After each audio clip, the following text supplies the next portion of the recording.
I wrote this book called Gay Bombay, Globalization, Love and Belonging in Contemporary India some years ago, which meant I did a lot of research within the LGBT community in Mumbai. And although my formal research, stopped many years ago, people still come to me with all their stories. And some of these stories are incredibly difficult to hear. I remember this story of this one person who was 22, who happened to contract HIV. And he was very upset. He shared it, he confided in this to one of his colleagues at work. This colleague then went and told his boss, and within a week he was fired. Now, you can't really fire anyone for having HIV in India, but he was fired for non-performance. The irony is that a week before that he had got a 5-star rating for how excellent his performance was. And there was absolutely no legal recourse, right?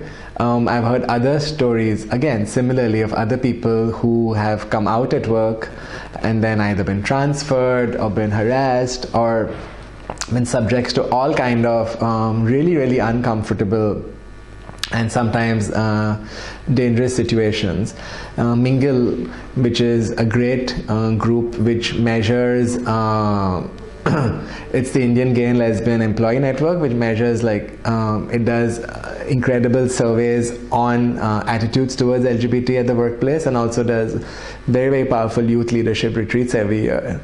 In their last survey, if I'm not mistaken, they noted that about 60% of LGBT people at the workplace were harassed, or reported that they were harassed either physically.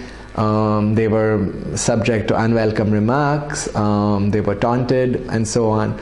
So it's actually quite difficult, whether you're closeted or whether you're out at the workplace. I think, though, that if you are out, if you speak up, if you work with your company to create both a framework for you to be treated equally and then a culture of inclusion, it'll be a step ahead, rather than if you don't.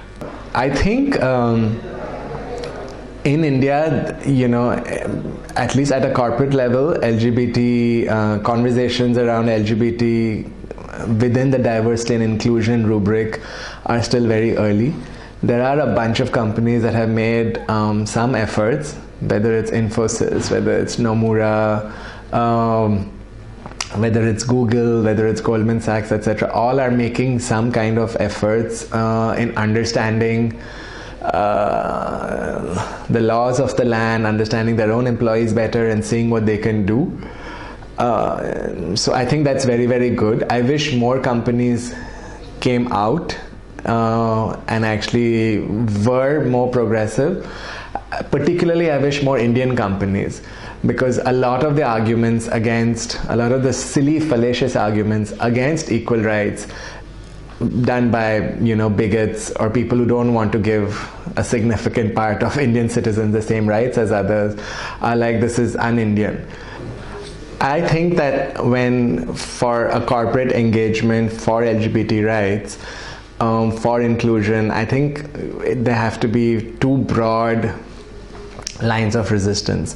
The first, for an Indian company like Godrej, and for other Indian companies, which is why I say it's so important for Indian companies to come out, stand up and be counted, is to say that it's very Indian. There's nothing foreign about LGBT inclusion and acceptance. In fact, it's something that is deeply rooted in our own culture. So I think we have to stand up and claim this, because the opponents are saying this is a Western import and so on and so forth. We have to say, no, it's actually, inclusion is something that is deeply traditional. The second has to be a complementary approach by saying it's actually global. And for this, there's some great efforts going on, say, with institutions like the UN. For example, we at Godrej hosted an incredible session with the UN Free and Equal campaign. We had Selina Jaitley, the ambassador. We had people flying in from New York, and we invited 20 representatives of 25 other companies in India who were all very interested. So tying into global networks of change, telling the powers that be, whether in our courts, whether in our government, whether in other companies and institutions, that you know what, the global movement is towards LGBT inclusion and acceptance. So I think as a company and as someone fighting for rights within the corporate world, you have to fight on both these things. It is deeply Indian to promote LGBT rights. It's also part of a larger global progressive movement. All the progressive companies in the world, whether you look at the top Fortune 500 companies, etc., all of them happen to be LGBT friendly and so on. So I think you fight on, you know, both these things, on both these terrains.